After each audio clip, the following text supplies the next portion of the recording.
What is up, everybody? Welcome to another episode of Limited Resources. This is episode number 677. My name is Marshall. I'm one of your Limited Resources, and joining me on the line all the way from Denver, Colorado, it's Luis Scott-Vargas. Luis, how's your week been? Oh, pretty good. You know, just getting into winter here, so having to, wear shoes more often than I would like, and got the beating of a century in the showdown this week. So we got that going for us. We did, and we'll talk about that in just a minute. We're going to be talking, of course, more about Brothers War Draft, our initial takes on the format, some of the things that we've learned from last week, some of the things that we didn't have a chance to talk about last week, and getting you up to speed on all the happenings in the latest draft format. Before we do, let's talk about our sponsor, TCG Player / ChannelFireball.com. Channel Fireball and TCG Player have teamed up to create the subscription that every Magic player needs. Get exclusive CFB Pro content and free shipping and tracking on direct by TCG Player orders, plus bonus bucks and awesome promos at TCGplayer.com for just $6.99 a month. You know, the main thing here, of course, is that, you're going to get access to CFB Pro, and that is, a great resource if you're looking to improve your game. And, since you're here hanging out with us, we figured you probably are. At $6.99 a month over at tcgplayer.com. And you can sign up for that, and you will get CFB Pro as well as the other benefits that I mentioned. And, holidays are coming up. If you are looking to pick up something for a loved one or even for yourself, TCG Player is the place to go for all the magical items. They have the marketplace there, which is kind of what CFB had before the merger happened there. And it is, a really great model for the consumer, mainly because you get choice. You get to choose between a lot of, if you look up a card, you can find different shipping times. You can find, reviews of the store so that that you can trust them. You can even get different grades of cards or different styles of cards, and you'll have access to all the pricing right in front of you. And you can pick the one that suits you the best. That's going to do it for that. So TCG Player. And I should mention, by the way, that there is a link in the show notes so that you can do kind of an affiliate style link. So if you click on it, it lets them know that we sent you over and helps out the show.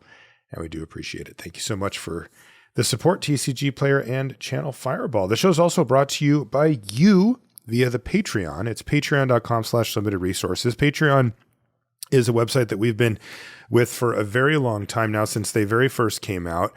And, Patreon has changed the lives of many content creators. It's a way to support the content creators that you love, whether it's podcasts like this, musicians, artists, anything, videos, right? You can go on to Patreon and you can support them directly. We have it set up so that whenever we put up a show is when it charges. That way, no matter what, we're on the hook to deliver the show to you. and only when that happens does it actually get charged. The cool part is that it's fully flexible. You can choose how much you'd like to pay. It's completely up to you, and how often. You can even put monthly caps on it. You can quit at any point. There's no commitment of any kind. You can come back at any point. All of these things are open. It's very transparent over at patreon.com/limited resources. Thanks to everybody who supports us there. One of the cool things you get as well is you get access to our feed, which is where we communicate with our patrons. So, for example, just today I put up a new post for our Patreon question of the week, and we got a question from Brett who says, "Happy holidays. Do you have a favorite Christmas time baked good? Christmas cookies, marzipan stollen fruitcake?" I'm a pretty big fan of the cookie exchange tradition. We used to do that with some friends of our family growing up, where it was actually like a little before Christmas. Everyone would bring different cookies. Like everyone makes a batch of cookies, and then you do a kind of like a swap meet where everyone ends up at the end with like 6 different kinds of cookies. Oh, that's not too bad. Yeah. It's pretty fun. I would be in for that for sure. Yeah, Christmas cookies are definitely high on the list. I love cake, but it's not quite as popular around the holidays. It's more of like a pie kind of thing, so I don't really get too much of it. There's these things called pumpkin bars that I really like. They're really more just like cake anyway. Fruitcake is not on the list. Have you a fruitcake person? No, as far as I know, fruitcake's kind of a joke, right? Like people don't actually enjoy it. No, there are people who like it. I would say 90% of the references I've ever heard of to fruitcake are in the context of it being terrible and like, haha, why would you bring fruitcake? It's hard as a rock. It's right. You know. But I worked at the grocery store for quite a while, and every year you can buy it, and it's not like a gag gift. It's like real people came through and they would stock up, get 4 or 5 of them and send them out to their, I was always like, oh, your poor relatives are going to get this horrible brick of fruitcake. Yeah, no, that did not make the list. Okay. So before we get into the real topic here, Luis, we got to talk about the LOL Showdown that happened this last week. Oh yeah. Showdown number 11. We came in with a 7-3 lead, and, after we drafted, me, you, and BK were comparing our decks. It's like, wow, the packs were terrible. Our decks were awful. But then we started talking about the cards we had passed, and it's like, one of them has at least 2 Yoshin Dissidents. Turns out Topper had 3. And it just was like, wait, none of us are drafting white. 2 of us are playing blue. It's not going to go well. And then and they had Cord and Tupperware had busted decks. Mr. Metronome, I think, just had an okay deck, but he had 3 good rares in his deck. And they just completely like had us like over a barrel when after the draft. Like before even the games started, I think we all felt pretty not optimistic about our chances. And we were getting drubbed. I think I picked up a match, you picked up a match, and then that was it. So it was 2-7 in match count for us. Yeah, it was real tough. The first one I played was against Tupperware, and he had that green-white deck. And it was really funny because he missed his 3rd land drop in game 2. He smashed me in game 1. In game 2, he missed his 3rd land drop for like 3 or 4 turns straight. And my chat was like, hey, we got a chance here. And I'm like, no, we don't. Because I hadn't drawn any removal. And Tupperware had already put out the Sarenth Steel Seeker as well as the Yoshin Dissident off of his 2 mana. And I didn't have a way to remove them, and I couldn't pressure him. And I'm like, we're done. He has 6 spells in hand. Here? Yeah, I'm like, I don't. And chat was like, hey, try to pounce on him while, I'm like, I've got 2 power out. Like he can just not block, and he's going to find an artifact. And once he does, it's going to get ludicrous. And in fact, what happened is he got another Yoshin Dissident out, and then he started finding artifacts, and it was just ludicrous. I mean, there was one point where he had the 2 dissidents plus the Steel Seeker plus 1 or maybe 2 copies of the 3/3 that gets +1/+0. So he played in one turn. I actually had a chance to like feign stabilization, and in one turn he was able to put 4 artifacts onto the battlefield with all of those things out. I mean, it was something like 13 triggers, per thing. It was absolutely insane. And he completely crushed me. And I knew I was going to lose that one. And then I actually had an interesting match against Metronome. And it was like just absolutely heartbreaking. I had the removal for some of his bombs. He had the Seraph and a few other things. And I was able to keep myself alive through those. And then I was just able to start pressuring him because my deck was heavy black with 2 corrupts, which should have been 3, except for Luis cacked my 3rd corrupt. I did, yes. And so I was actually making a game plan around corrupting him out, right? And he drew what is it called? Visions of whatever, the 2 red. Visions of Phyrexia, yeah. Yeah, and so he started drawing extra cards, and I'm like, okay, well, my window is closing, but I don't need much. I just need to get in a couple more attacks, and then I can line up this like double corrupt ending or something like that. And instead, he drew hot fire off the top of that, like with both draw steps, multiple turns in a row. And I got absolutely smashed there. Also, he kind of achievement unlocked me. I actually could have broken this up, but chose not to. He did turn 2, turn 3, and then with the ramp, turn 4, Tron assembly workers on me. Like he had all 3 of them out on turn 4, gaining 3 life and, putting counters on the big one. Yeah. Tapping for more mana and all that. So I, like I said, I actually had a removal spell. So after the first 2 came out, I could have used one, but I figured that the worst case was that he would get the big guy out there and then gain 3 life. And then I could break up the party if I needed, which is what happened sort of. But then he ended up re-troning again later, and then he kind of ran away with it there. But I had to give him props for that. I mean, he turned 3 natural troned me. That's really hard. And it also brings up an interesting thing because, when I look back at the draft, you and BK's perception was that this was just a very dry draft. There really wasn't much going around. And there was a couple of exceptions to that, though, that I thought were worth noting. One of them was that they did just open the more powerful cards. That happens sometimes, right? They got the Seraph. They got a bunch of powerful stuff. We really only had who had the dragon? I think BK had the dragon. Yeah, well, BK had Tyrant of Care Ridges. Yeah. But so did Cord had one of those as well. Oh God! All right, yeah. And then Tupperware had a precursor golem to go with his 3 Ocean Dissidents, and Mr. Metronome had the Seraph and the Might Stone and Weak Stone, Visions of Phyrexia. Yeah. So it was tough. It was tough because that was a bit unlucky for us, but that's fine. So the question becomes though, how do you fill in the gaps? And I think one of the interesting things that Metronome did was he went for those Tron things, which, in regular draft, they're kind of a meme, right? Because none of them are actually very good on their own. They're all a bit below par. When you do get them all together, they're very good, but that happens very rarely, right? It's very easy to break up that combo. And if at any point you don't have all 3, you're kind of feeling like you're not doing enough. But he was able to say, well, now hold on a second. Nobody else is going to be going for these pieces, so I'll just pick them up. He probably picked them up for almost free. Yeah, and he made that a part of his deck, right? And it's in a team draft scenario where you kind of need to go for something weird, where you're hoping to pick up pieces, everybody knows what they're doing at that table. You're not going to get really great late cards that aren't, somehow weird, like the Ocean Dissidents being, 2-color gold cards that nobody else could really use, that type of thing.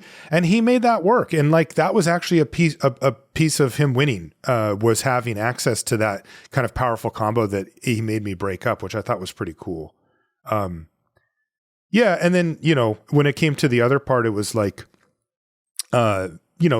maybe, I don't know. I didn't watch Tupperware's draft, but I don't know. Maybe he moved into green white at some point when he noticed that it was open. And then, he got maybe a little fortunate picking up multiples of that, but still it's you got to give props where props is due. And boy, did they smash us. Yeah. Yeah. I first picked Evangelosynthesis, the blue-black 2/3 over Warlords Elite in kind of a dry pack. Mm-hmm. And it would have worked out better to take Warlords Elite. I think white aggro is a lot better than blue-black, but I just think the card quality difference there is pretty large. So as it turns out, maybe it would have been better because then I would have potentially cut off Tupperware. But it was a weird draft because their decks were so good and ours were so bad, but it didn't feel like it during the draft that I was passing such good decks. I don't know. It was just kind of maybe that's just how the packs broke. So congrats, of course, to the Lords. We bought them dinner, and we'll see them for the next showdown here. I don't remember. I don't know what the next set is, but my takeaways are that they got lucky. Oh, sure. That we're much better than them. And that I guess everybody gets lucky every once in a while, but don't count on it holding up Lords of Limited. How about that? That's my strategic takeaway from the showdown.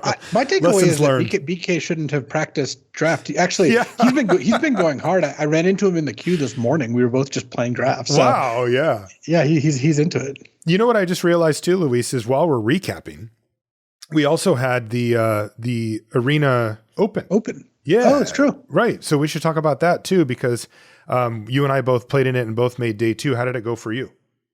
Actually, it's funny that you mentioned that because the draft strategy I used on day 2 of the draft, especially though in both, I mean, this is just kind of how I drafted the set, paid off. I went 3-1 with my first deck, a kind of mediocre red-black stack. I remember showing you the deck before I played, and you're like, I bet you go 3-1. And that's exactly what happened. Yeah. And then I drafted basically mono artifacts. I posted the list on Twitter. It was mono blue artifacts splashing Urza and black on Earth on 4 Ashnod's Harvesters, and ended up going 4-0 for a clean $2,000. So I was pretty happy with that. Man, congrats! That's a sick run. Was it hard? It was awesome. Like that second draft, were all the games really close, or was it like you kind of just went on through? Oh, it was really hard. I actually played one of the matches that I remember most is I was a 1-0 at the time. I played against someone playing green-white who played it was like Tupperware's deck. They played 2 Ocean Dissidents really early. Ooh. And I was like, ooh, I'm in trouble. Then I played like Mask of the Jade Crafter, right? I was just like, wow. But I played Precursor Golem and they didn't have a way to kill it. And then the next turn, They attack with their like 10-10 golem. I block with my precursor golem, play Zephyr Sentinel, the 2/1 flash, bounce my precursor golem. Oh, hit and them. that does not trigger on the other golems because No, it has to be a spell. replay the precursor. They attack, block, bounce it with my second Zephyr Sentinel, and it ended up just beating them to death with a bunch of flyers plus 3/3s. And the deck was pretty scrappy. Making a bunch of copies of Ichor Wellspring with Urza is always a lot of fun. And yeah, overall, I managed to get there. Played a lot of tight matches. It was not a great deck. I had expected to go something like 2-1 with it, 1-1 with it. Yeah, but yeah, it was a a good time to go 4-0. I'll tell you that. Man, congrats! Yeah, for me, I made it to day 2 on my third try for sealed. I had two. I think just looking back, they were just bad decks. They just like my cards sucked basically, and then I got like a pretty decent one, and all of a sudden I started winning. I'm like, all right, these good cards actually help out quite a bit. And I went into day 2 and. There's two things that stand out. The first one is, so I actually managed to 4-0 the first draft, and I drafted red-white, and it was really, it's funny, man. Not having access to that much competitive Magic, right? Like no GPs, and there's some stuff firing up again with organized play and everything. But if I'm doing coverage, I'm not going to be playing in that type of stuff, and it. It's one of the few things that can capture all of my attention. Like I was on my laptop, and at some point I just stopped for a second, like in the middle of like a really tough turn. And I kind of just looked around. I'm like, oh wow, I'm still here. Like my heart was pounding. I'm like completely focused on this one task, and man, it makes me miss it. I love that stuff. Like when you find something that can really like, engross you in that way where you're just like, this is what I'm doing and there's nothing else in the world right now. And I really had that vibe. It really felt good. Anyway, but I managed a 4-0, but every match was close. I scrapped out just a few of them, and I made it to the second draft with, you now play 4 matches and you get a cushion. If you've got the 4-0, you actually have a loss to give, which is, we should talk about the format too, but it felt really great to have that extra loss in the bag. And I got to say, my draft did not go well. It was one of those ones where it just, nothing could sync up. The cards weren't that good. I kind of wouldn't have changed anything. It's just, like I didn't really have an off ramp at any point, and my deck was just very mediocre. But I did make one pick that I regret. And it was amateurish, I would say. And I don't know, I think I just talked myself into it or something, but basically I was coming into pack number 3, and I was vaguely speaking red and black, but like neither color was really stamped out super hard. I had 2 Excavation Explosion, and that was kind of my red cards. And I had also first picked the spider. What is it called? The Skyfisher Spider? Yeah, that one. But I wasn't playing green, and I had no fixing, like literal, like none of the artifacts that can like give you a mana for a second or anything. So it was currently in my sideboard. And I open up my third pack, and it's the stupid green command, aka the best card in the set. Right. And I'm already feeling like my deck is not up to par, right? Like it's a pretty bad deck. And I also opened another Excavation Explosion. Okay. And so I'm like, okay, so should I take a flyer on the best card in the set? It could be one of those things where I cut my other crappy red cards. I play the 2 Excavation Explosions I have, and I play Black Rain and try to splash for those if I can find some way to do so. Or I could just take the Excavation Explosion and stick on with what I had the bulk of, for my playables, and just sort of bite the bullet and do it. And I ended up taking the command. Yeah. And realistically, like it was a very low chance that I was actually going to be able to put that card in my deck. It's double green. I had to pick up like 5 or 6 green playables, that pack, plus a little bit of fixing. And yes, it is about as close as we have these days to you cast it, you win the game, right? Which is kind of what you're looking for when your deck isn't up to par, a bailout card like that. But I think the disciplined pick would have been to take the red card. Yeah. It's mainly because it's double green. Yeah, that's the thing. Is if this was one of like one of the single color like bombs where you're like, yeah, I could end up splashing this, or I could, there's a lot of ways I could end up playing this. That's one thing, but when you're looking at like Siege Veteran or something, the Luminarch Aspirant, right? Like when you're looking at command, it's like it's a little tougher to justify. Yeah, what I often do, the shortcut that I'll use, and I did this here, but I think I was kind of lying to myself or something, but is I'll think, okay, let's group my red cards together. What do I really have, right? And it's like I've got 2 excavation explosions and like 1 strongbow, and then the rest were filler. I'm like, okay. Or I can have the spider plus the best card in the set. Now that's not enough like meat on the bone there, but those are so much better, of a start, if you will. But with 1 pack to go, things have to really go your way. And they didn't, and they weren't anyway. And so I bailed on the green plan altogether, and I ended up just playing mediocre black-red. I just didn't really have much of a plan. I didn't have enough sack outlets, and it wasn't great. But I was able to scrap out to the $500, the 2-1 or 2-2, I guess I went. And I'll tell you, Luis, I was thrilled. I did not expect to be able to do that with that deck. And I was really, really happy. And in fact, I had one of those games where really it was like game 3 and like I was way, way, way far behind. And I just said, okay, is there anything I can do? And I went into Luis and Huey mode where it's like, do something crazy, it'll give you a chance if you top deck and whatever. And I was able to string together a couple of draw steps in a row that allowed me to prolong the game and eventually win it. And I was stoked just because the deck was so bad. My expectations were pretty low. And I don't know, I think I let myself get a little defeated in there too, where I'm like, there's no way I can win with this deck. It just doesn't have the tools. And then you start playing and somebody starts playing really good cards and you're just like, yeah, this is stupid. And I lost my first round, like in an absolute thumping. So I was just like pretty down about it, but pulled myself together and scrapped it out and got the $500. So I was thrilled. Well, if you think about it, by changing the format such that the amount of wins you got gets you 500, which used to get you 0, and max wins gets you 2,000 instead of 2,500, you took $500 from me. Yes, I did. I should have gotten 2,500. That's why it felt so good. Oh, that's why it felt so good. So jokes aside, I think the format this is the best Arena Open format we've ever seen.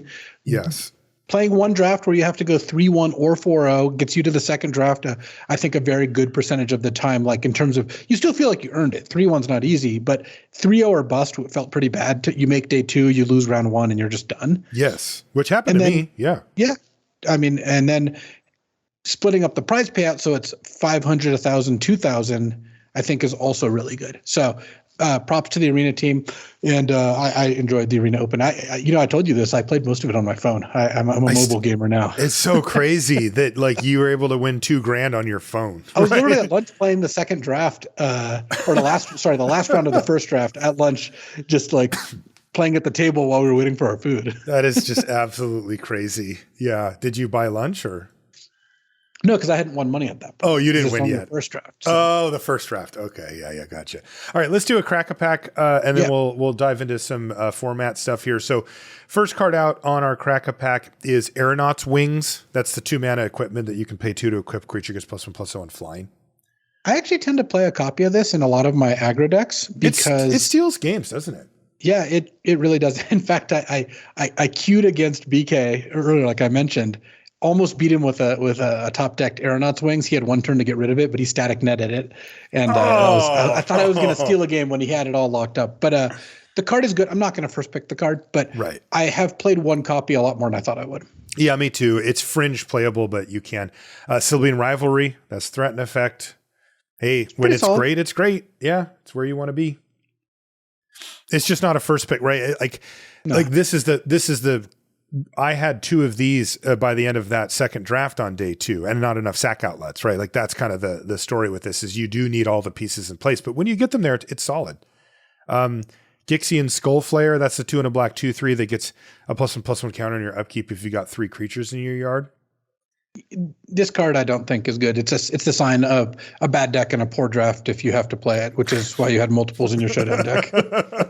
And it was going to take me the distance, too. It almost got you there, just like it almost sometimes does something. Yes, exactly. I think the card is just too bad because by the time it starts growing, it's usually at a point in the game where a 2/3 that grows to a 3/4 that grows to a 4/5 is not good enough, and a 3-mana 2/3 is also not good enough. So it looked appealing, but it's just not quite there. This card is like a half step away from playable. Yeah, I mean, like most cards, that when we first saw them, we put this, we usually tend to think that a format's going to be about average in speed. And we were coming off of a pretty slow one with Dominaria United. And so, there's probably a little bit of a haze there where a card like this could do some work. But in a very fast, assertive, you need to be doing things that matter now format, this type of card suffers a lot. And the next type of card is benefited from it. Whirling Strike, 1 in a red, instant target creature goes +2, +0 and gains first strike and trample until end of turn. Yeah. Yeah. I don't play this card as often as I thought I would, given how aggressive the format is. I think part of it is I haven't had that much of a problem getting a couple removal spells, and this just is lower priority than most removal spells. But if you are playing aggressive decks, it can be good. And I do like usually playing one copy if I've got multiple Pendragon Strongbulls, because when you just move all in and make your Strongbull a 6/7 and then cast this, you can usually kill them. They've already taken 4 off artifact triggers, and you trample over, they take another 6 or whatever. Yeah, that actually does happen. I saw you've been playing this one a little bit more. Survivor of Corliss. This is the white 1/1 first striker, and you can pay 1 and a white and exile it from your yard to scry 2. Looks pretty low impact, but you seem to be thinking it's okay. I played a 3 is the most I've played in a deck, but I at this point don't cut it. So here's a non-exhaustive list of what the card does. It beats the 2/1s and 3/1s in combat. There's actually kind of a lot of which there's a lot of. Yep. So sometimes you play this and it holds 2 creatures off. It taps for a mana to cast Warlord's Elite. Okay. A pretty common interaction. It wears equipment well. It's a soldier, and so like Veteran's Power Blade is great on it. It gets pumped by Yoshin Tactician. It's a good place to put siege veteran counters if you're lucky enough to have one of those, and even sometimes the Aeronaut, the 3/4 flyer, like you just put the counter on there and you're not too unhappy. And it's a card you can play on turn 1. I've been playing the card a lot more often than I thought I would. Like I had a black-white deck that had a 3 hero of the Dunes.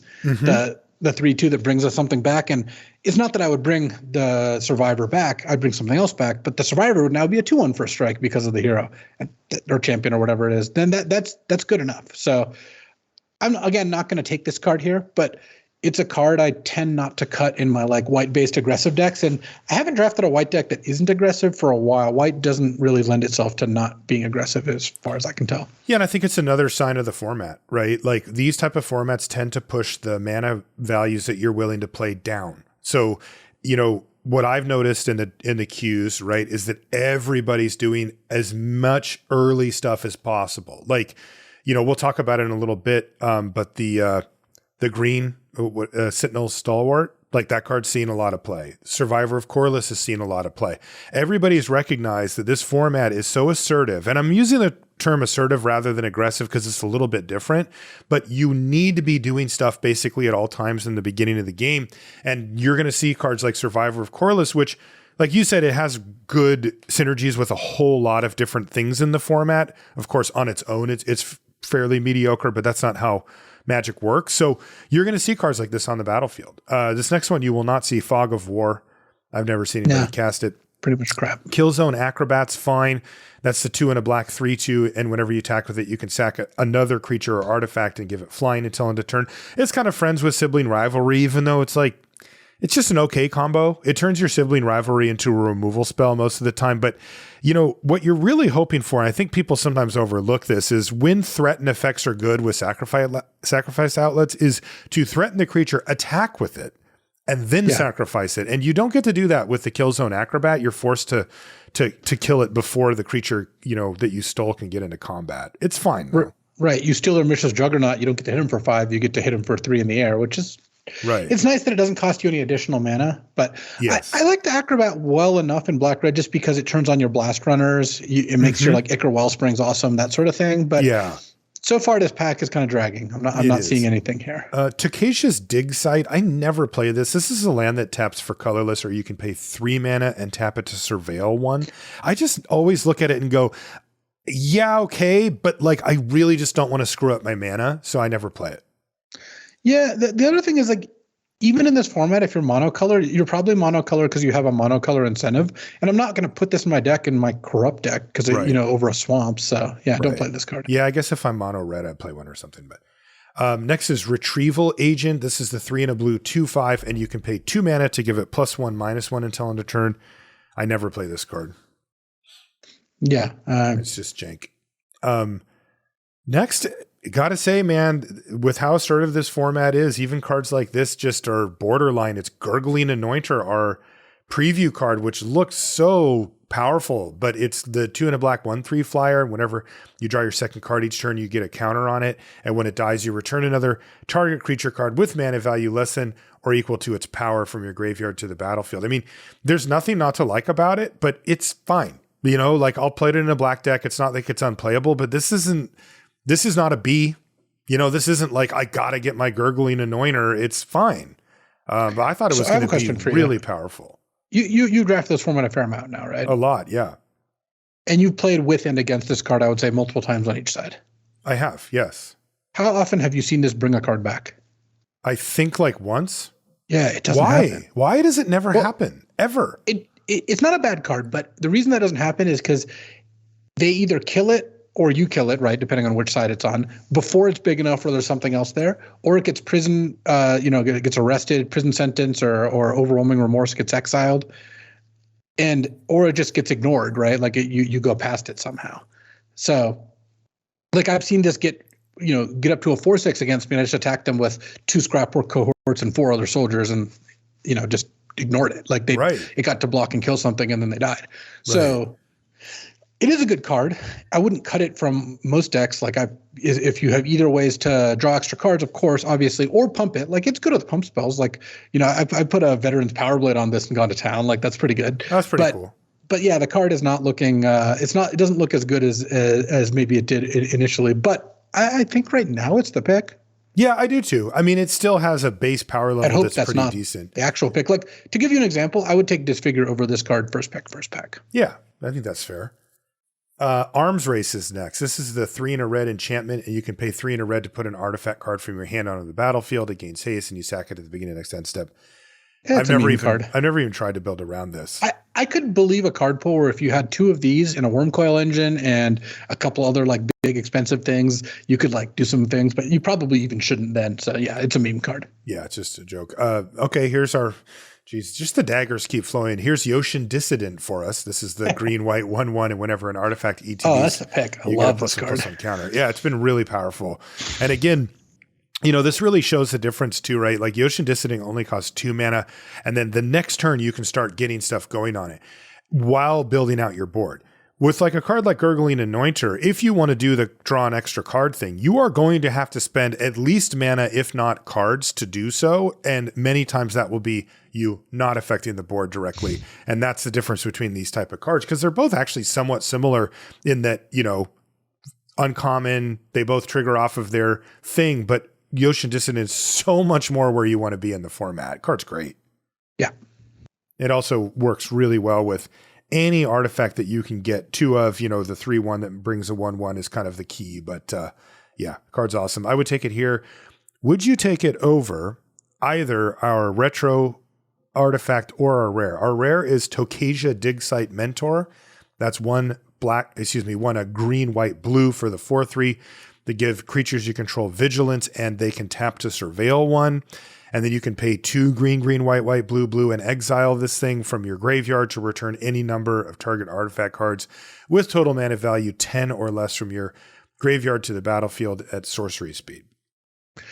I mean, this card is just too wild. It's like a lot of colors, requires a bunch of weird stuff going on. Now I'd take the Dissident. I think that's not particularly close. I'd still take the Anointer over this card, actually. Yeah, I would too. The 3 color thing just isn't so supported here. Even though you can get a 3rd color, you needed a very specific time here for Tokasia. Our retro artifact is Liquimetal Coating.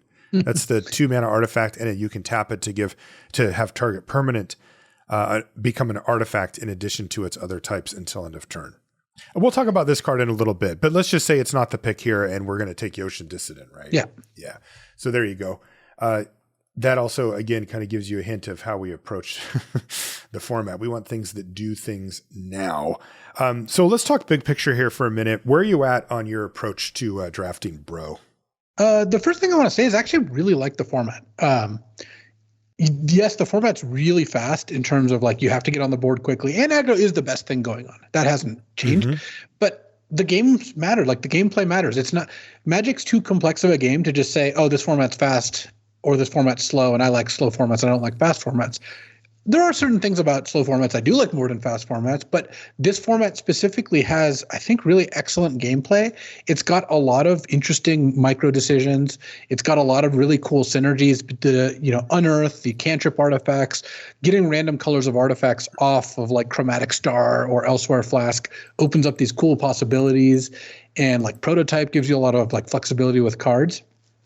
I've been drafting the hell out of this format, and I made it up to like 25 Mythic last month, and I'm on my way back to Mythic now. I've just been jamming. Like the format's a lot of fun. You know what it reminds me, the way that you just described it, kind of funny, is your favorite constructed format, Vintage. Yeah, it is the Vintage of Limited, right? It's like everything's compressed, but that doesn't mean simple. Right? Like if you play Vintage, it's not like, oh, well, the game ends in 3 turns, so it's not very fun. It's like, no, do you know what happened in those 3 turns? Like there was a lot. And also, as is typical, it's also usually overblown. Like Vintage games usually don't end after 3 turns. And this format's fast, but it's like, if you're used to Standard, you're going to be like, well, I'm still not, it's still not on the speed of like a slick, constructed format or something. So I have not liked it as much as you. It doesn't have to be slow. I agree. But I found that everything's so compressed down. I feel that there's very little room for flexibility in either the draft or the gameplay. And that's the part that I really like. I like the idea that like things could go different directions from where they started, that either in the draft or the game. So if I start a draft one way, I like the idea that like I could veer a lot or add something or take away something and still come away. And I feel a bit more pressure in the draft to like, no, you need to really stick to the script of like getting stuff that can do things to the board early or that matter early. And like, if I ever get tempted to try something goofy, I usually get punished pretty badly. When my opponent curves out like 1 drop, 2 drop, 3 drop, and I'm like, what am I doing? Like I have a liquid metal coating in my hand. Like I wanted to do something sweet with this, and it's just I'm the dumb one here for doing that. And then during the draft and the gameplay, it plays out similarly where I just don't want to be super punished for it. So I'm drafting like it's oddly compelling is how I would describe it. Like I keep going back to it. I'm not like angry at the format, but I definitely don't feel quite as excited about it as you do. Like I definitely feel a little more like I wish I had a little more flexibility, a little more experimentation available. Yeah. Well, I have found you can do weird stuff, and you certainly asked BK. He actually beat me with the deck. You beat me with was a Takasia deck. It was a 4-color Takasia deck. So, okay, but like for like one of the decks we're going to talk about today is green black ramp, and you can cast 9 drops in that deck, and it actually does work out. You just have to really focus on making sure you're playing stuff early. And I think a big difference between something like Amonkhet or Zendikar, I did not like either of those formats. Mm-hmm. Those formats had no blocking. Amonkhet had all these exert guys who are like 3/3 flyers or 5/4s on turn 3, or literally made it so one of your guys couldn't block. That's not fun. You're just running past each other. And Zendikar is the same with all these like, menace and flying and whatever, first strikers. In this format, there's a lot of combat, but there's lots of blocking. There's deciding when to unearth. There's deciding when to sacrifice something or what. And, Scrapwork Cohort, right? The best common right now in terms of win rate. The 3/1 that makes a 1/1 has unearth. That card's excellent, but it's a pretty interactive card. When your opponent plays that and you have a 1/1 in play, you don't feel that bad, right? Like you feel like especially if it's like a 1/1 value creature, you played a Blanchwood Prowler, got a land off it, you feel like, wow, I'm doing it. And there's just a lot of gameplay, and so I hear what you're saying, but I do think that the gameplay here is good because there's lots. It's high interaction, even if the games are fast. Yeah, and this is why I keep saying assertive, fast, assertive, and not aggressive, because I agree. This does not resemble, like, this to me is on the same level of speed as Zendikar. It's not on the same level of when the game ends, and it doesn't play out in the same way. It's not all about all out aggression or damage races, although those do tend to be the best decks that I have. Whenever I have a deck that I think is really good, it is one of those, but those are not the only way to go. It's more like a pressure to do stuff. It's more a pressure to say, you cannot dirtle. You cannot, take a turn off to cast some blue draw spell or something. You are going to get ran over either by an aggressive deck or by somebody building out their board so far ahead of you that you can't really come back. So in terms of how I approach the format, one of the things that I found that really helps is this is just a really heavy artifact format, and that has some advantages to it. So what I like to do is I like to lead with artifacts if I can, because that lets you delay your choice on what colors you are. So also I find that, like, something like Chromatic Star is a card I don't mind first picking. The cheap cantrip artifacts, again, a non-exhaustive list of what they do is you can like sack them to like Pendragon Strongbow. You can put the Mightstone's animation on it. Mishra's Bauble helps cast Warlord's Elite on turn 3. Mm-hmm. They fix your mana. They trigger Yotian Dissident. A lot of them sacrifice, so Goblin Blast Runner is good. That's one of the top commons. So if I start a draft with like Mishra's Bauble, Chromatic Star, Ichor Wellspring, I feel like I can do a lot of different things, and they're all really good. Like, if I started with those 3 artifacts, and that's even like a really good start. You don't usually get quite that focused, but let's say you started with those 3, and then you ended up green-white with a Yotian Dissident, you'd be like stoked, right? Yeah. Or if you ended up getting a 4th pick Pendragon Strongbow, which is totally viable, 5th pick Goblin Blast Runner, you're like, wow, awesome start. Yeah.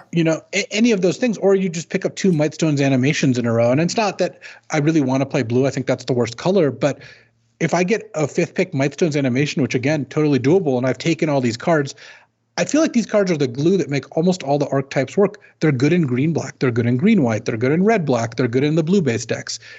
There's some color combos that don't really want them. Blue-white, for example, does not want these cards for the most part. They just want a bunch of soldiers. They don't really care about the artifact count. But so many of the color pairs want these that by taking these, you open yourself up so that when you do see a good card, 5th pick of a color, you now have the flexibility to take it. Imagine if you took, let's say equivalent-ish green and black cards, and then you see a 5th pick Pendragon Strongbow or even Excavation Explosion. Mm-hmm. You'd feel like, I guess I'll take this to see where I go, but you won't feel as good as if you took a bunch of colorless cards and then took that.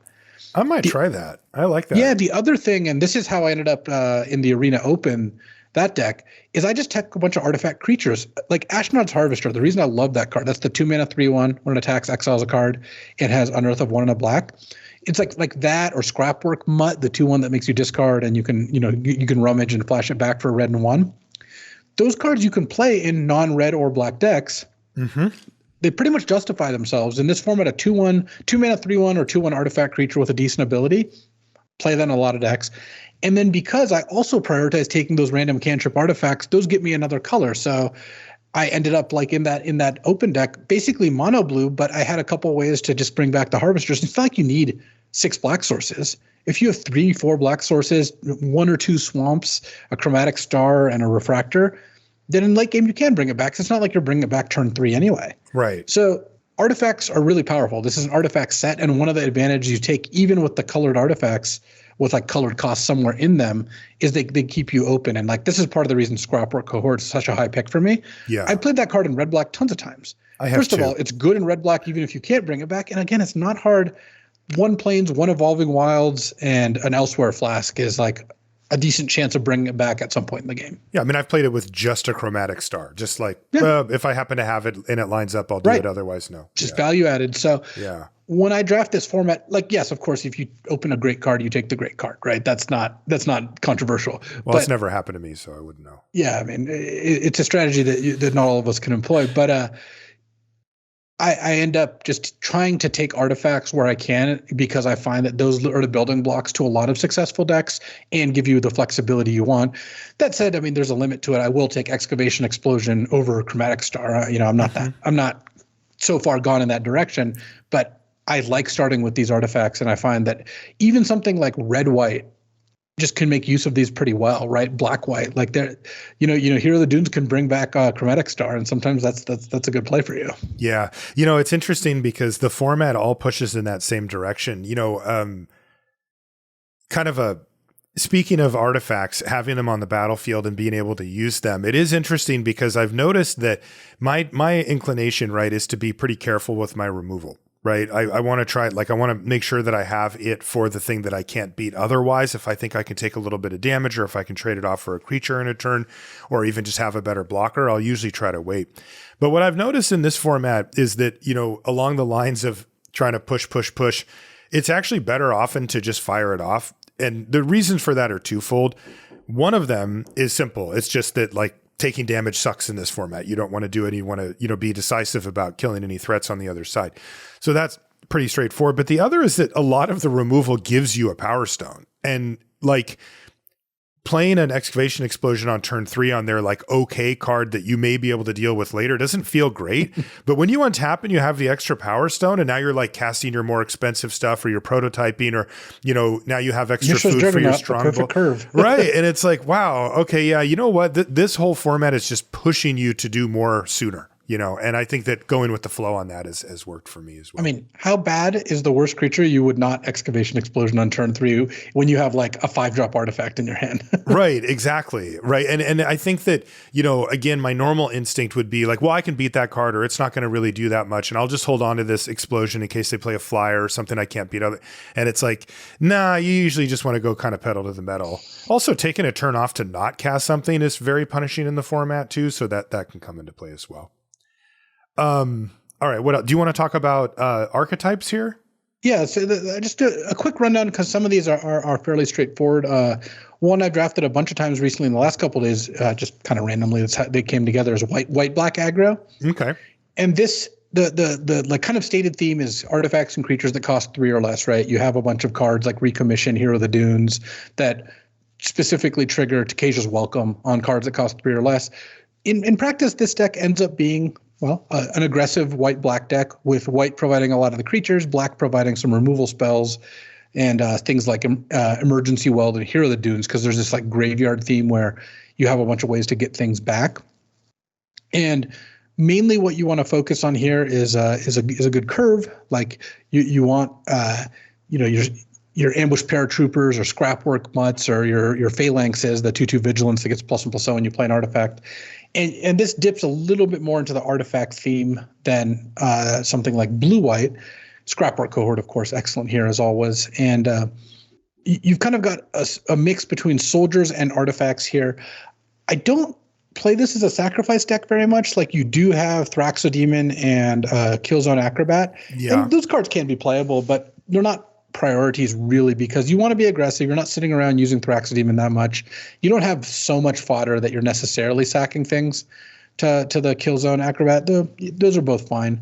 And kind of what gets me into this archetype, besides something like Hero of the Dunes, which is just a fantastic card, easily splashable, but just great if you're those colors, is you see open white and black cards and, some good low curve stuff, and you end up just drafting this kind of curve based deck. So this deck's not as fancy as most. Would you consider it like heavy white? Like, is it a white capital W kind of white? You're more deck? likely to be like 10-7, for example. Yeah. Than because the black cards you want are like Disfigure, Overwhelming Remorse. Actually, I like Carrion Locust in this deck, the 2/1 flyer, just because this deck is aggressive, and flyers are really good in this format. They just end up playing pretty well. And this deck, because it's not so focused on soldiers or artifacts necessarily, sometimes just having a 3-mana 2/1 flyer is good.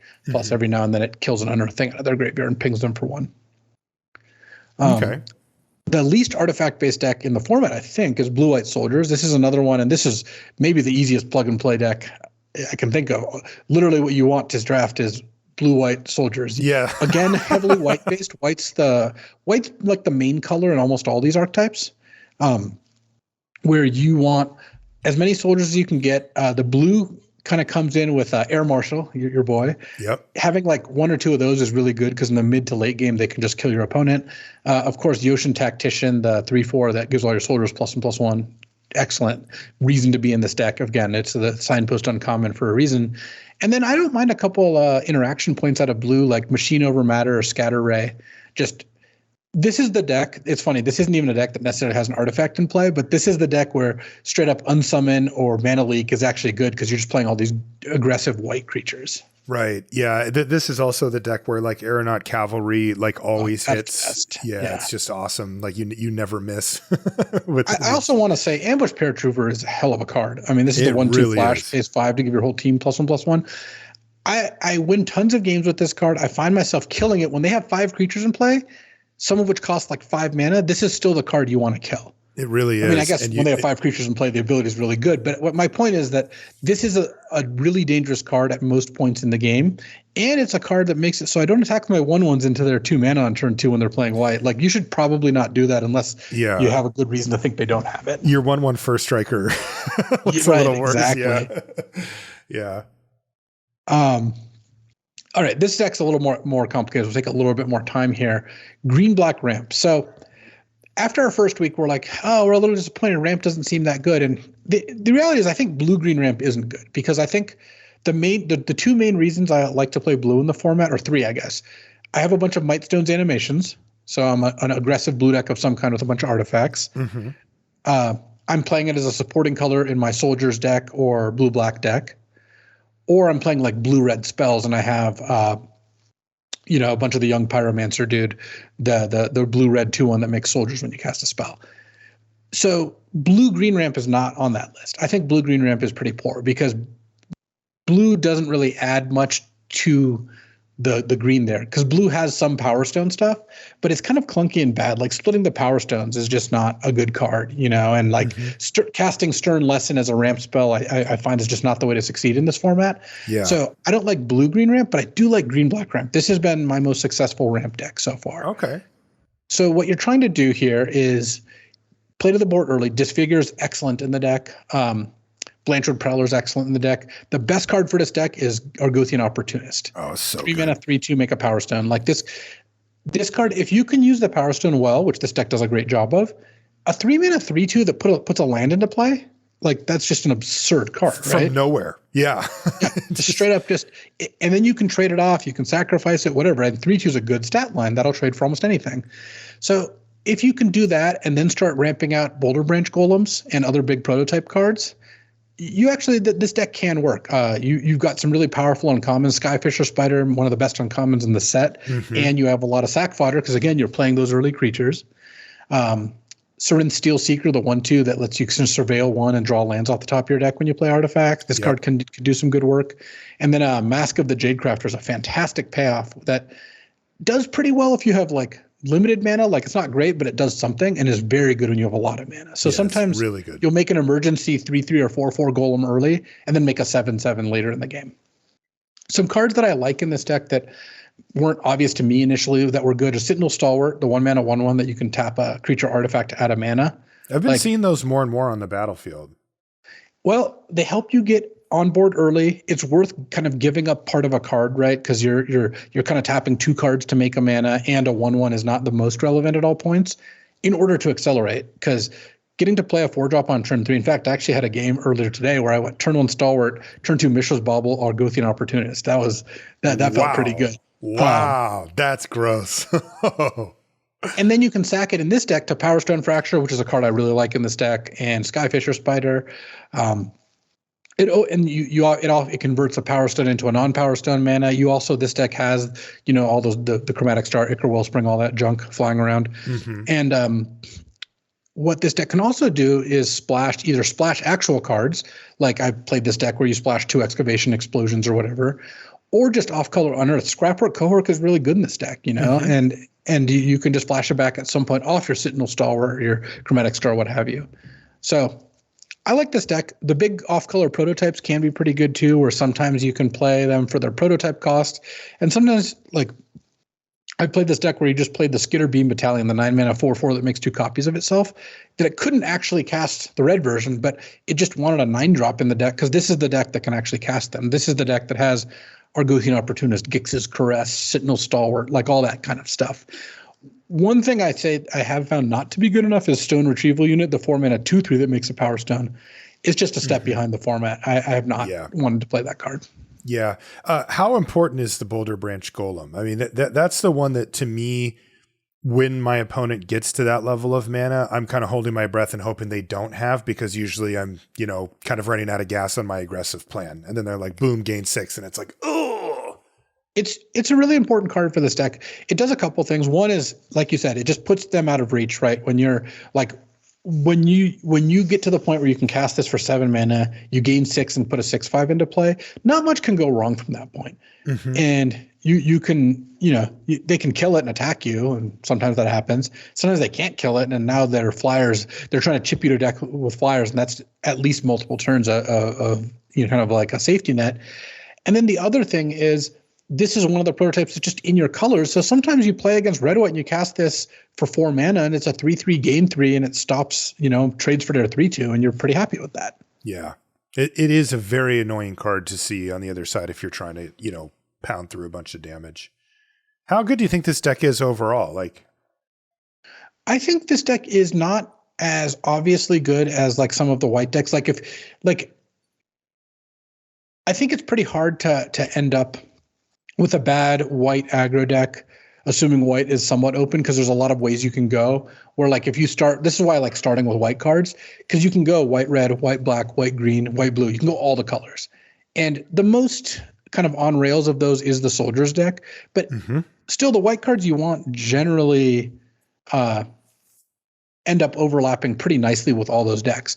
This deck's a little tougher because things like Argothian Opportunist and Sentinel Stalwart and Power Stone Fracture aren't quite as flexible. And one thing that this deck has, and this is probably the biggest weakness, is you do need payoffs, and the payoffs are not at common. So it's not impossible to find them. Like Boulder Branch is probably the best payoff at common, but this deck this is the deck that you want to open, Portal to Phyrexia with, right? Mm-hmm. This is the deck where Cityscape Leveler, like if I open Cityscape Leveler, and I'll take it because I think it's better than common, uncommon, whatever. I'm looking to take Argothian Opportunists to go with it. Right. But sometimes you start with this deck where you first pick a Disfigure, you second pick Argothian Opportunist, and you start going down this path, and at the end of it, you're like, wow, my payoff is playing some Boulder Branch Golem and Gore Plow 5/4s, and you're just like, nah, the payoff wants to actually be there. Whereas the white decks, their payoffs are just like, they can be great with all commons. This deck can't be great with all commons, and it has some pieces. It needs more of a mix. It's a little bit more fragile, right? You do need early removal plus Argothian Opportunist or other ramp type cards into payoffs. Whereas the white deck, it's like, if you have enough white cards at each cost in the curve, I don't need to know what they are. You're probably going to be able to put something together. It's a much more straightforward game plan to actually employ. Yeah. I do like the deck, and sometimes it is right to draft this deck. Sometimes you'll be in a seat where this is the best thing to be doing. So we've used this analogy before, but learning how to draft a format isn't just understanding every card in the format or whatever. Every time you learn how to draft a deck, you have another kind of tool at your disposal, and knowing how to draft green-black means when you're in a seat where green-black's the best, you open a Skyfisher Spider, you get past an Overwhelming Remorse, then you get past an Argothian Opportunist, right? The way is clear. This is the best thing you should be doing. Knowing how to do that is important. You'll succeed more, because if you're in that seat and all you know how to do is draft the 4 white decks, well, it's just not right to draft white every time. Like sometimes it's right to draft other colors. Just like blue might be the worst color, but sometimes you're going to draft blue. You open Urza's Command, which is a fantastic card, and you get past an Acre Wellspring, and then you get past a Mightstone's animation, and it's like, yeah, I'm supposed to be blue in this draft. So knowing how to draft these archetypes is good, and I think the white ones are a little bit easier to mix and match, and they're conceptually, I think, a lot easier. But the green-black decks, it has its moments, and knowing how to draft it is important. I want to talk about the retro artifacts before we take off. The big picture, I picked a whole bunch of them just of note. There's many of them that are just unplayable. Like they're not even they're a total afterthought. But I do have to say, from a big picture perspective, they're really interesting. They've added a wrinkle, and I'm wondering, I don't know really how to conceptualize these, because my eye always goes to these cards when the pack gets opened, and they are different than the rest of the set, in that not just in the way they look, but they all are artifacts, and they're all a little quirky, a little something that maybe wouldn't be printed today or something like that. And I'm kind of wondering if we can run this back on future formats. And it doesn't have to be retro artifacts, but this slot feels special to me. It feels really cool. It's interesting. And I'm wondering, like, can we do this going forward? Like, can I have limited sets that have interesting slot that doesn't really vibe with the rest of the set, but that, you know, like in this set, they made it so that it does? I don't know. Can I have retro artifacts forever? Can I have retro lands? Like what? I don't really understand how to conceptualize what these are. Is it just another set of uncommons or rares, or what is it? Yeah, I wouldn't want them in necessarily every set, because I think that like the joke, just like everything, it's like moderation is key. But I think that there's a couple things, like the artifacts make a lot of sense because the set's an artifact set. Also, the retro frames look beautiful. It's like so good. I'm really happy just when I have 3 retro cards in my deck and I draw them and it's like they look really good. So I don't think we're alone either. Yeah, no. But yeah, these are fun, and it's fun seeing new context for old cards. It's fun seeing these cards that, you know, get played in a different way than they used to. I think that they should revisit this. I don't know how or in what form exactly, but I do think it would be cool to. I can imagine having like, I don't know, kind of like you know, World of Spark had Planeswalkers, or like Dominaria had Legends. You could, if you found a good enough theme that fit with the theme of the set, having like a retro cycle slot is pretty cool. It is. And so we already talked about the, you already talked about the sacrifice artifacts and stuff. So I'm not going to cover those here. These are the ones that maybe come up a little less often. And I just have some footnotes on them, and I wanted to get your take on some of them too, that just popped out. Again, I'm try not to talk about the ones that are just like stone cold unplayable, unless maybe they look like they are. They're not. But first one out was Adaptive Automaton. It just fits the format really well, right? Like you can name Soldier and it just slots in. And then if not, you can just look at your board and name the thing that you have 2 of or whatever, and it's been totally fine. So that's a cool one that would go into most formats and does here as well.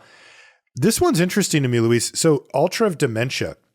This is the one that you can sacrifice creatures to mill anybody, actually, equal to the creature's power. I first picked it as like a let's just see what happens type thing. Mm-hmm. It was good. Like I joked with you in our chat with Paul and stuff about getting back to Kaja's Onulet, but like that's a lot of cards. I cast Kaja's Onulet, like my opponent attacks, I block, I sack it to the altar, or just proactively sack it to the altar. I gain 2 life. I unearth it. I do something with it, and then I sack it to the altar. That's 8 cards just out of that, and 4 life going into, to help buffer me. It really did change the way the game played out, because you can also hang on to it and play it and then just unload, and your opponent has no idea that this is even coming. My takeaway from a halfway built around deck was there's actually something to this. I think it's just good. Like, I think it's just a good build around if you're willing to do so. Yeah, it's got a lot of potential for sure. And the decks that can kind of make use of it's good. Like, it's good to sacrifice stuff. It's good in the green-black deck, I think. Yeah. There's a lot to be said for it. It's not a card you want to put in your like white aggro deck, but there are decks that can really use this card well. Yeah, I have a hunch that it's actually just good. Burnished Heart. So this is a card that I just love. I mean, I think it's just a really like well-designed, cool card, and it's good to see it back. But man, I play it like kind of often, and I feel like I'm a little too often. Like, it does feel pretty slow a lot of the time. Where are you at on Burnished Heart right now? It's fine. It's fine in ramp decks, and it's okay. And yeah, I've even played it in like Black-Red Sacrifice, because when you have some mana sinks or what have you, it's not a card I want in my aggressive decks, and it is a little slow, like you said. But it's a powerful card. You get a chump block plus 2 lands. I mean, that's not terrible. Yeah, on the battlefield, and I mean the fixing part hasn't been quite as important in this set, but it does do that too. Door to Nothingness. Just straight goals, right? Like, this is just life goals. It's a meme card, If you want a meme, it's a meme card. Yeah, and it is, and we have seen people do it.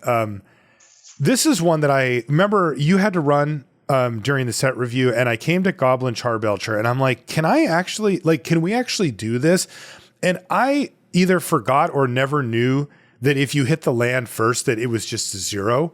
I kind of was thinking that it would be 1. And I thought, we did the review just now. Like, there's a lot of a lot of one toughness creatures. Like maybe this isn't so bad, but it turns out it is really bad. Like, because if you miss, it's just an absolute disaster. And then also the lack of flexibility with target choosing, you have to choose first.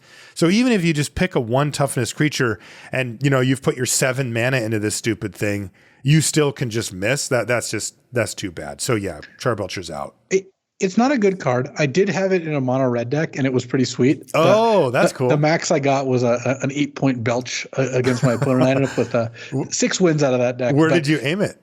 Oh, the face. Oh, unfortunately they were at 3, so it was even overkill. But oh man, that's like scrying to the top. I do think Goblin Charbelcher is worse than most people think, but if you're literally mono red, it's probably good enough. Okay. Foundry Inspector, that's another one that fits very well in the format. And it also scales. You know, they don't actually print cards like this quite as often, right? Where it makes all your artifacts 1 cheaper, but there's no limit on that, right? Like if you have 5 1-drop artifacts in your hand, you can just put them all on the battlefield. That's the kind of thing that can really lead to some very explosive turns. And yeah, that card's been solid. Helm of the Host. Is it just too powerful to be bad? So because it is slow. So I think one misconception with Helm of the Host is that it's a good finisher for like a ramp deck. And yeah, I would play it in like my black-green ramp decks or what have you. But I think the place where it's best, where I've liked it the most, is actually an aggro deck. Because if you can, the problem with Helm is that it's slow. If you're behind and you cast Helm, it's not going to do much for you because you're going to spend a turn casting it, spend a turn equipping it, you get 1 creature. You spent 4 mana on 1 turn, 5 mana another, and you got 1 creature out of it. That's not going to stop your opponent from killing you if they were beating you down, right? Right. But imagine if you're an aggro deck, they're on the back foot, and then you cast this on turn 6 or whatever. They've just stabilized, but now they're in a spot where they have to have a removal for this. Of course, that answers it. Or just if they only have creature removal, they have to kill every creature you play for the rest of the game. Right. And they're not pressuring you. So I've had this a couple times, and it did the best for me in like white-red aggro and black-red aggro. I had it in a black-green deck, and it didn't win me very many games that the deck hadn't already kind of won or stabilized. I see. Like it could have been another just big doofus. If this was Boulder Branch Golem, it would have been better, I think, just about all the games. Because Helm in Dominaria was a bomb because Dominaria was a bit slower. So when you have 2 slow decks, Helm is amazing. Very slow, yeah. But when you have most of your opponents trying to attack you pretty quickly, which I think is true in this format, Helm's not going to help you in those matchups unless you're also a fast deck and then you're more on a level playing field and Helm's kind of your finisher, and it especially shines against slow decks. So I think it's an okay card. I think it's not a bomb like it was in Dominaria. I've gone down on this since then, but it's a powerful card for sure. Howling Mine. So I saw you do this on your stream, actually. You had the Sentinel Stalwart combo with it where you can tap it for mana on your turn after drawing your card.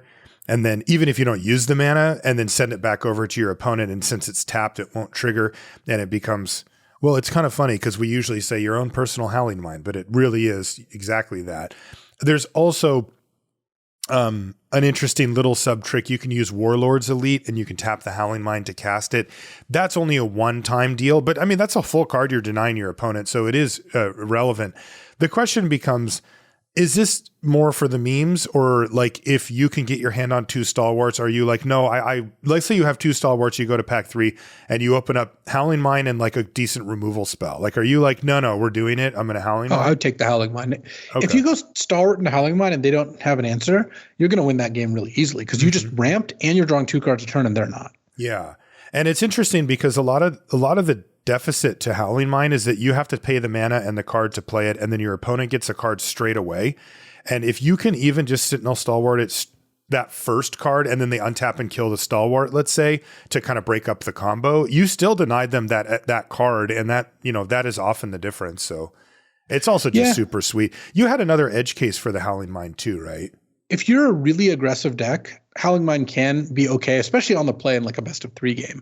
But I had a mono red deck that I played this in, a different one, not the Belcher one, where I had a really low curve, bunch of blast runners, strong bulls and stuff, and I could even sack it to the strong bull if I wanted to. Oh yeah. If you end up in a game where they don't play all the cards in their hand, and you are able to play all the cards in your hand. Howling Mine, like if that's a frequent situation of how it's going to go, Howling Mine is a really powerful card. Keening Stone was a card that I thought, okay, there's a lot of sort of free mana floating around this set. And of course, we didn't know the full speed of the set at the time. And I thought, look, this is the type of card that can absolutely be inevitability for a mid-range mirror or for a control deck, because it's difficult to interact with and it does get the job done. Like it actually kind of snowballs pretty quickly, but in reality, it's too slow. Like the format's just way, even with the assertiveness stuff, you do still face down a lot of just outright aggressive decks that are looking to get your life total done. And when they start on turn 1 and they're playing creatures and things that actually matter, and you're looking at a Keening Stone in your hand, like you are not a happy camper, and it's just proven too slow for the format. I mean, this is like a Helm of the Host that does nothing to the board. Right, exactly. It does give you inevitability, but that's not really what the name of the game is for this format. Liquid Metal Coating. So this is the one that we opened. It's 2 mana. You can tap it to make something an artifact until end of turn. And there are a few things. You can use Raise to the Ground, for example, as, destroy an artifact. And if you want to get really nasty, you can do it on their land even, and then you get the card too, because it's a mana values less than 1 or 1 or less. There's also Shoot Down in green. Again, you're basically like upgrading your removal spells or turning things that are conditional into more unconditional removal. And then on top of that, there's other little things that you can do.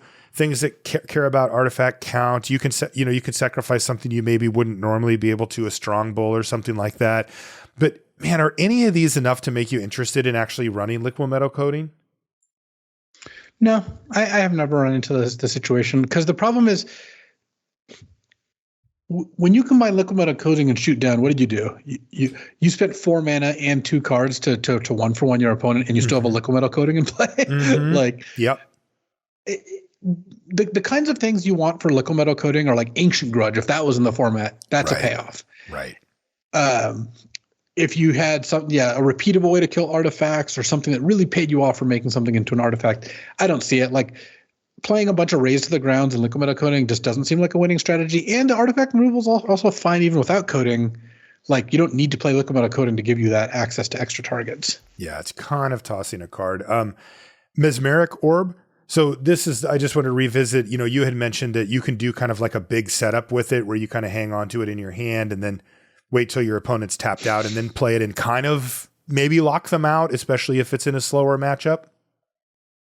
Yeah, I'm a little further down on this than I was. Same reason. All the slow artifacts I think are worse given how fast the format is. Yeah. So I think this is more of a sideboard card against other slow decks than it is a card I would want to put in my deck. Yeah, and the same thing too, Millstone. I had talked about it on the thing about a way that you could potentially, again, lend inevitability to a grindy matchup, but that is so far away from how this format actually plays, and Millstone's just horrendous. Millstone's like a Mesmeric Orb that takes 10 more turns. I would not. It's so bad. I would not just put this in any deck, really. I wouldn't either. Mind's Eye, that's the one that lets you draw extra cards. You can do this. I've seen it on the battlefield and it did its thing. My gut tells me that it's a liability, like that it's too slow. Even if it does do the thing, it's so much mana that you have to put in and you have to wait so long to actually start to get the value off of it that I think it's probably on the bad side of playable. I've seen people do it. Like, look, there's games when your opponent plays this and you're like, wow, this is going to be a hard game to win because I'm not beating them anytime soon. But most games aren't like that. You just can't play this without a lot of setup. And like in the black-green ramp deck, this is a card I might be interested in playing. Yeah. In the average, like you're going to put this in blue-white soldiers or red-white aggro? Nah, you're not really going to do that. No. Also, you don't want to draw it against either of those decks either. No, definitely. You pay 5 mana and they're just like, cool, kill you. Perilous Vault. So this is one of the sweepers that we have. Look, the effect is very desirable. Like this is you would love, like sweepers in this format would be really, really good, especially exile ones. But this one just feels a bit too slow to be like a great card. But I do have it as playable, particularly if you can, ramp it a little bit. This type of card can really devastate the all-in nature of the format, and you can kind of clean up the mess quite a bit. That said, it's just not fast enough to be like great, what ends up happening with Perilous Vault is you play it, they attack you or whatever, right? Next turn you pass, they attack you, you use the sweeper, then they play something and they got the first crack at doing that. Mm-hmm. That's just not an advantageous play. Right. So, and if it was cheaper, if you could just do it all in one shot often, then that's different. But all right, this one has garnered a fair bit of talk on Twitter. It's Phyrexian Processor. And, you know, at face value, it seems like a really bad fit for the format, right? Like you pay 4 mana, it doesn't do anything right away, and you have to pay a bunch of life, which is like at a premium.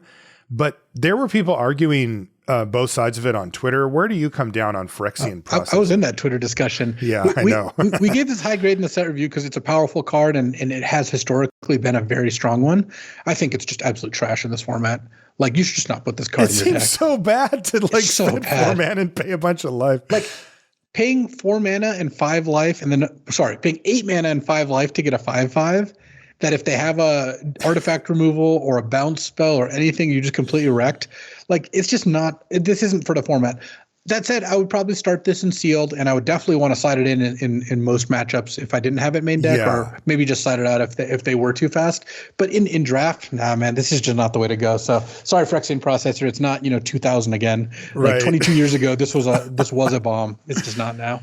Platinum Angel. So there are Swiftfoot boots as well, and that combo is good. Like, I've seen people assemble that 2-card combo and it be literally unbeatable. Where the opponent just had no answers in the rest of their deck, so the game was over effectively.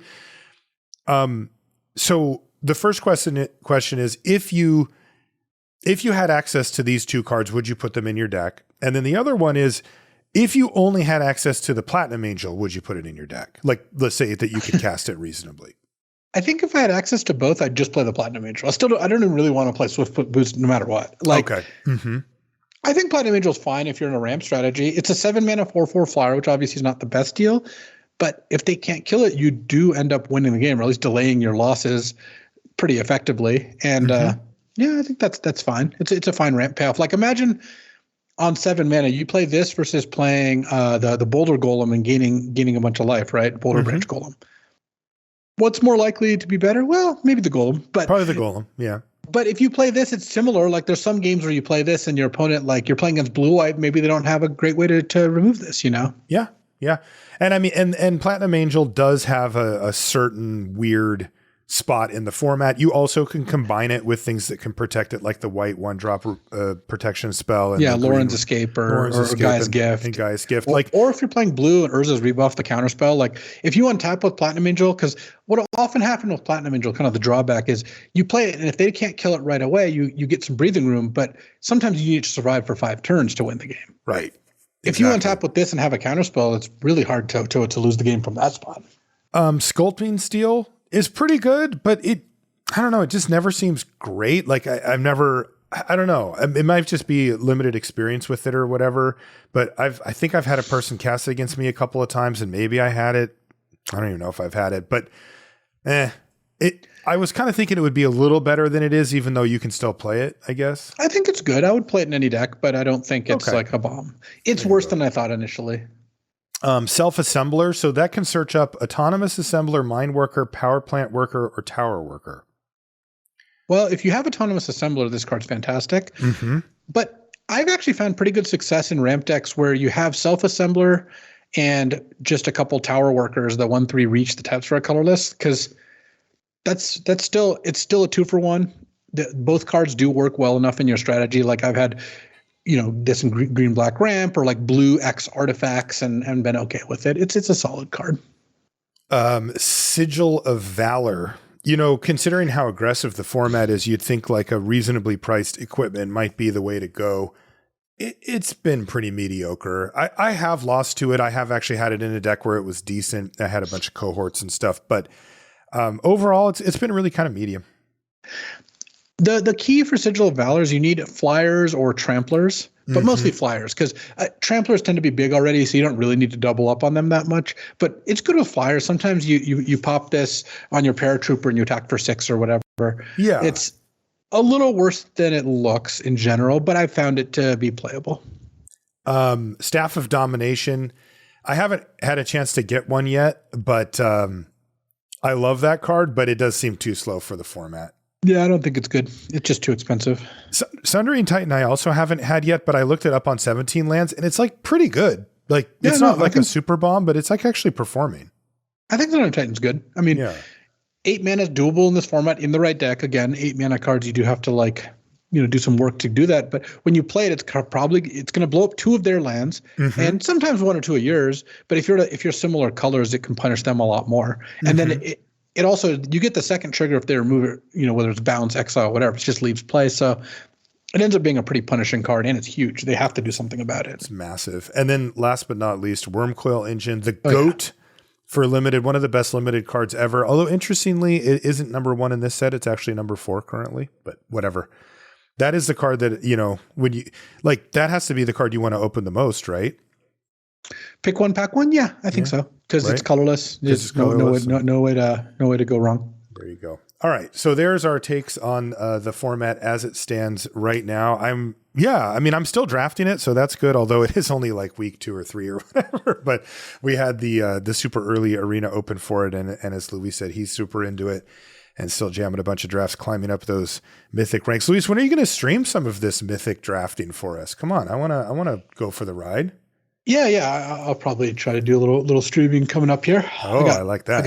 I got interest in that for sure. All right. Sweet. All right. That's going to do it for this episode of LR. Thanks so much for hanging out with us. As always, we really do appreciate it. We thank our sponsor, TCG Player /Channel Fireball. Make sure you check them out to get that, the subscription, $6.99 a month, that gets you access to CFB Pro and a bunch of other cool benefits. And again, if you do happen to head over to TCG Player to get Christmas stuff or holiday stuff or whatever it is that's going on, there's a link in the show notes. And if you'd use that link to buy your stuff, it lets them know that we sent you over and helps out the show. And we do appreciate you doing so. You can find us on social media. I'm Marshall_LR pretty much everywhere. And Luis is LSV. And we will... Oh, and you can find everything related to the podcast over at lrcast.com, all the old episodes of the show and links to our stuff on the front page of the site there as well. All right, that's going to do it for this one. We'll see you next week. So one of the magic kind of discourses of the week has to do with the trigger rules. I saw that. Chat. I know we have a lot of listeners who play on Arena, and if that's the case, if you don't play or Magic Online, if you don't play in paper, then this is a little less applicable to you. But I thought it was an interesting enough conversation. So it kind of got kicked off by someone who tweeted out their experience at NRG Chicago, kind of one of the like mid-sized tournaments, where their opponent had a shield grid, right, which says whenever your opponent draws a card, they lose 2 life.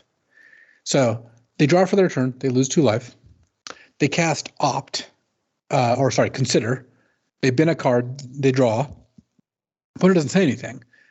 And then they cast Opt. And then after they resolve the Opt, the opponent's like, okay, that's 2 card draw triggers, so you lose 4 life.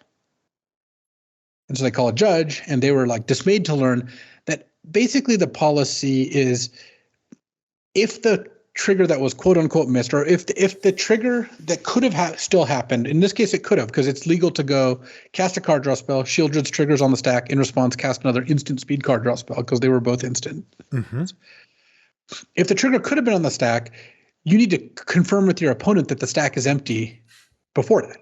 Now the keen-eyed listeners will tell you, well, if your opponent's like, okay, is the stack empty? You're going to look at the board and be like, no, you lose 2 life from a shield trigger, yeah, right? It's a nice little reminder, yeah.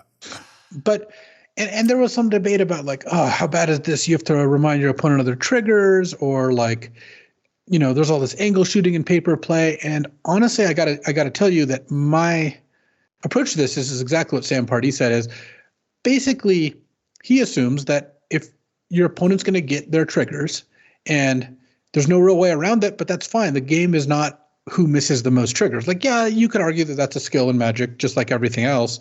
It's also, I guess, a skill not to draw 8 cards when you're supposed to draw 7 cards, right, in your opening hand, and not be forced to mulligan. But yes. I don't find that to be a really interesting part of the game. I'm not saying that I'm going to like sit there and remind my opponent of every single one of their triggers, because I'm not going to. That's kind of their job. But I'm also not going to jump through hoops to try to prevent them from getting their triggers. In this particular case, there's no way around you either reminding them by saying, hey, is the stack empty? In which case they'll probably say, no, Shieldred triggered, you lose 2 life.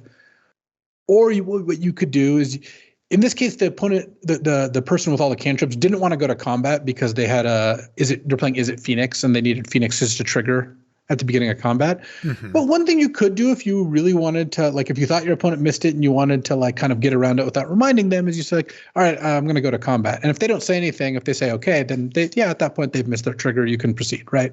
You've opened the door, yeah. I just in general, and I'm not going to say I was always this way, but I have definitely over the last, I don't know, Marshall, you can probably verify this. I'm not a real stickler on this stuff and haven't been for, I would say like 5-6 years, something really like that. Really long time, longer than that. Yeah. Maybe longer than that. Yeah. And at the end of the day, I think it's because here's the advantages of this. And especially if you're playing at like FNM, game day or local tournaments, I would recommend being a little on the like more chill side. It's more fun for you. It's more fun for your opponent. Ultimately, you're not going to get that big of a competitive advantage about really trying to rules lawyer / angle suit / get the max value out of it. And a lot of the value I've gotten out of Magic is also in the like, connections I've made with other people. Mm-hmm. And you're kind of cutting yourself off from that if you're just really unpleasant to play against. Right. Totally. Look, I'm not saying that I haven't done the pen trick or the settle the wreckage bluff or whatever, but but I don't view those in the same manner. Maybe that's just because I like them and don't like the other stuff. But I'm not trying to trip my opponent up with terminology as much as like, I don't know. That's the stuff that's more on the side of buffoonery. I just kind of enjoy more more on the side of showmanship. I kind of enjoy that stuff more. But also though, like if you go to that what you're referencing, you're talking a little bit more about them making a strategic decision or not, right? If somebody plays a Shieldred, there's kind of an unwritten agreement between both players that whenever I draw a card, this happens. Whenever you draw a card, this would happen. This is what it says on the card. This is what is supposed to happen ideally, right? And both players would agree to that before the game. Nobody would say, well, it's supposed to happen when I have it, but not when you do, right? It's like, no, we all agree that when you play Shieldred, you're buying into this set of stats and abilities and stuff, and that should happen every single time. But when it comes to like, should I play around a card in your hand? Well, that's just totally up to you, right? Like there is no should with that, right? There is no, 50% of the time the player, there's nothing like that. It's you have to make the decision and you have to decide how you want to proceed with the game actions. It is a lot different to me than, understanding that this is what this card does and this is why I play it. This is why you would play it. And this is what is supposed to happen when we play it. I also modulate my behavior based on, to some degree, the setting I'm in and who I'm playing against. When I'm playing against Jeremy Desani, who's a platinum pro in the running for player of the year in the top 4 of a pro tour, I don't really feel the need to cut him a whole lot of slack. And like he knows what's going on. I didn't trick him in that spot. Right. The funny thing about that play is he just made the right play based on the board. Like my theatrics aside, he's supposed to make that play. Yeah. And I think he probably was like rolling his eyes a little, but it's you, like he knows you're going to joke around. But it's the same way that like when I play at FNM or when I play at a pre-release or even when I play at, round 5, day 1 of a Grand Prix against someone who's obviously a bit newer, I'm not going to hold them to the same standard that I would, hold one of my pro level opponents. And I think that understanding that too is a big part of it. But also you've seen like me play against Shota Yasuka, where we both just assume the other person is going to make the right play. Like he writes down the Shieldred thing as I'm drawing my card. Like he's, yes. And vice versa. Like we're just assuming the correct, like I've played against him where he attacks and bins his guy, assuming I'm going to block correctly before I've even really said anything. I know. I remember that. I mean, the judge literally had to tell you guys to slow down. Yeah. And so, at the end of the day, I think like you can decide what to focus on, but I would kind of recommend that you spend more time focusing on good gameplay than trying to use the rules to your advantage. Because judging is moving away from that being something that really gets rewarded. Like judges, I think, are a lot better these days at basically trying to make it so like you don't get to get people on the rules. Like they just kind of adjudicate things in a way that kind of resolves things the way they're like supposed to resolve. Like you're more likely to get your triggers than not. You have to like really miss them to miss them. And I think that's fine. It makes you a more pleasant opponent. And honestly, I think you'll be better at Magic if you just focus on the skills that you need to be good at Magic, not good at like tricking your opponent under the rules. So it's not a big deal. And certainly the person who posted it did nothing wrong or anything, but And there are situations where feel kind of weird in this, right? Where, I believe this in the original instance, the Shieldred controller did miss the first trigger. Yes. But guess what? You don't get to get them for that. That's just not how the rules work. And I think the rules are actually pretty good. So, don't stress about trying to get them to miss triggers. Try to just play the best you can and hope you win.